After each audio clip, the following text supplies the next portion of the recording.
Assalamualaikum anak-anak, gimana kabarnya hari ini? Pastinya sehat dan tetap semangat belajarnya ya.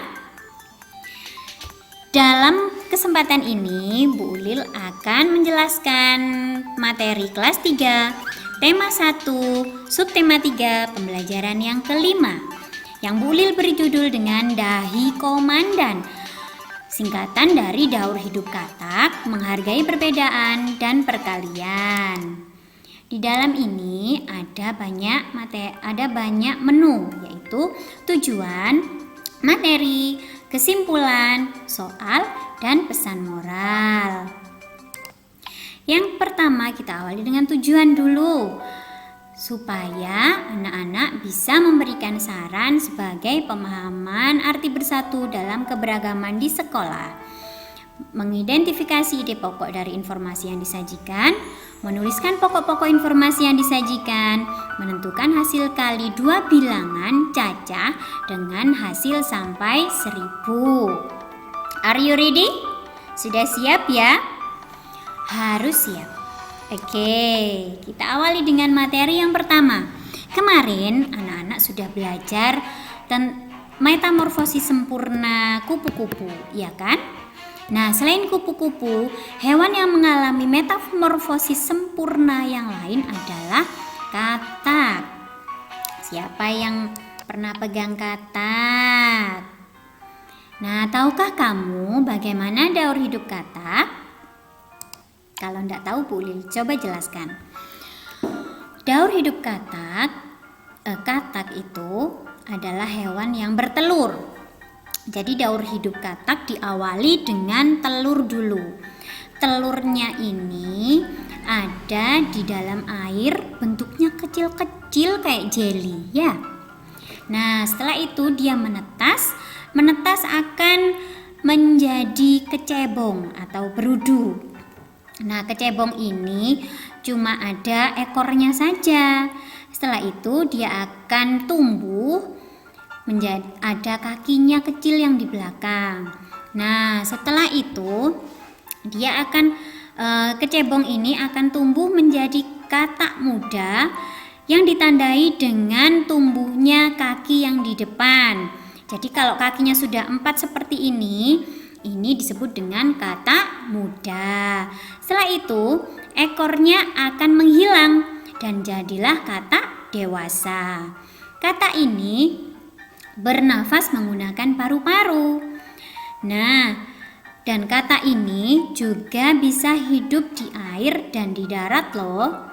Katak hidup di air, hewan yang hidup di air dan di darat itu disebut dengan amfibi. Apa? Amfibi ya. Sudah paham?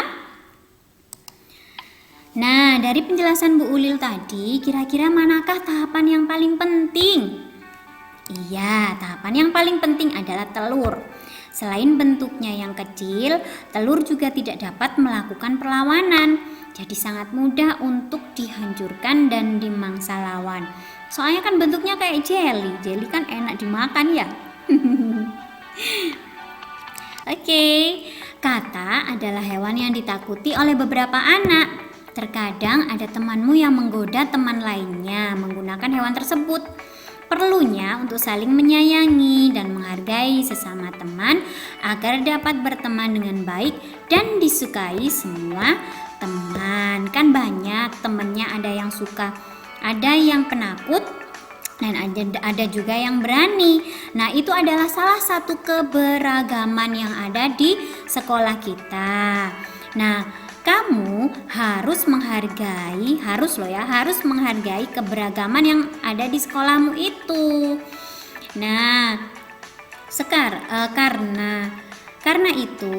karena menghargai itu adalah sesuai dengan Pancasila, sila kedua. Nah, sekarang kamu akan berlatih membuat kalimat saran. Untuk memberikan kalimat saran, awali dengan kata sebaiknya atau seharusnya. Nah, di sini Bu Ulil akan memberikan contoh.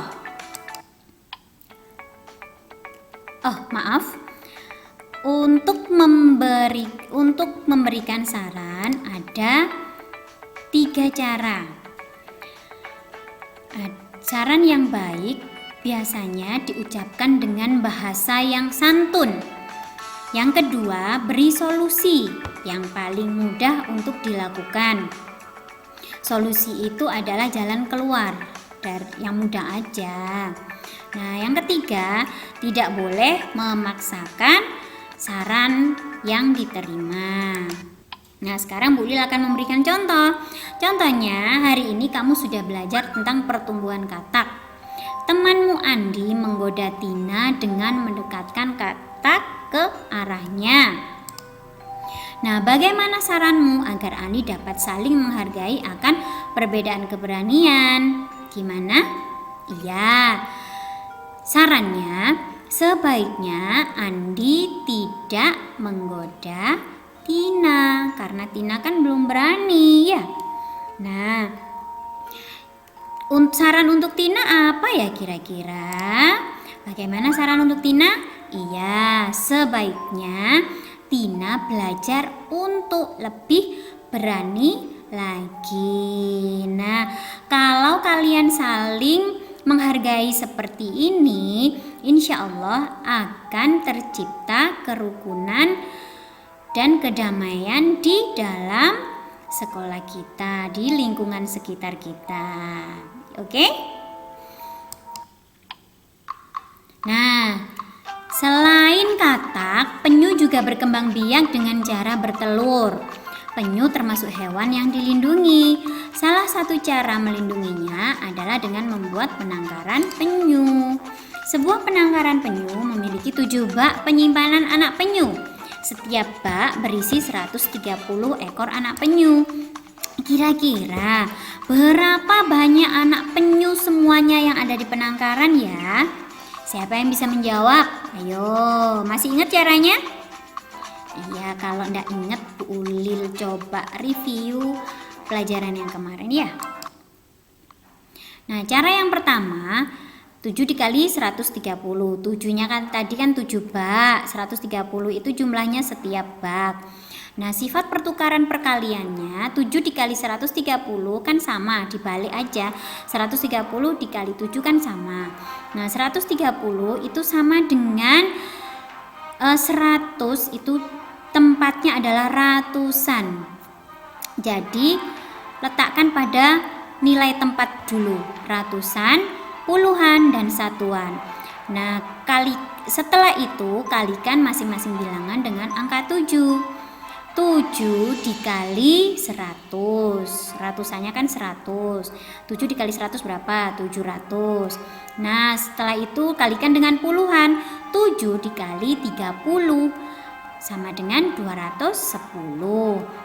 Nah, setelah itu kalikan dengan satuannya. Satuannya apa? 0 ya. 7 dikali 0 adalah semua nilai yang dikalikan 0 pasti jumlahnya adalah 0. Nah, kalau sudah tinggal dijumlahkan aja ke bawah. 0 ditambah 0 tambah 0. 0 ditambah 1, 1. 7 ditambah 2 sama dengan 9. Itu cara jadi nilainya adalah 7 dikali 130 adalah 910. Itu cara yang pertama. Cara yang kedua, 130 dikali 7. Nah, ini nilai satuannya dulu. Nilai satuannya dulu yang dikali, ya. Nilai satuannya adalah 0 kan tadi, ya. 7 dikali 0 sama dengan 0. Nah, cara yang kedua, kalikan dengan puluhan. 7, puluhannya berapa? 3 ya. 7 dikali 3 sama dengan 21. Nah, yang ketiga, kalikan dengan ratusannya. 7 dikali 1 sama dengan 7. Nah, jangan lupa letakkan tempatnya ini harus sesuai, harus betul. 0 tadi pada satuan, jadi di akhir sendiri. Setelah itu di tengah ada puluhan ya, jadi diletakkan di tengah. Nah, kalau ratusan letakkan pada sebelah kiri sendiri. Nah, kalau sudah tinggal menjumlahkan ke bawah. 0 dibawa ke bawah, 1 dibawa ke bawah. Nah, 2 ditambah 7 sama dengan 9. Jadi nilainya adalah 910. Gimana, sudah paham? Oke, kalau sudah paham, kita bacakan dulu kesimpulan dari pembelajaran hari ini, yaitu daur hidup kata dimulai dari telur, berudu, kata muda, dan kata dewasa. Kata termasuk hewan amfibi, yaitu hewan yang dapat hidup di dua alam. Semua orang memiliki keberanian yang berbeda-beda. Kita harus menghargai perbedaan itu. Dan perkalian ribuan adalah bilangan yang terdiri dari 4 angka. Jadi mengalikannya selalu diawali dari angka yang paling belakang, yaitu yang bernilai tempat satuan. Kemudian puluhan, lalu ratusan. Oke, sudah paham? Nah, kalau sudah paham, sekarang kerjakan soal pada link di bawah ini. Minta bantuan orang tua ya untuk mengakses link di bawah ini. Atau bisa juga dengan barcode ini, kalau HP-nya ada barcode-nya. Oke, kalau sudah selesai, pesan moralnya adalah saling menghargai dalam keberagaman adalah sikap yang terpuji, karena perbedaan itu merupakan karunia Allah Subhanahu wa taala. Oke, yang terakhir, terima kasih sudah menyaksikan video Bu Ulil. Tetap di rumah, jaga kebersihan tubuh, selalu cuci tangan pakai sabun, selalu menggunakan masker. Dan sampai jumpa di video Bu Ulil selanjutnya. Wassalamualaikum warahmatullahi wabarakatuh.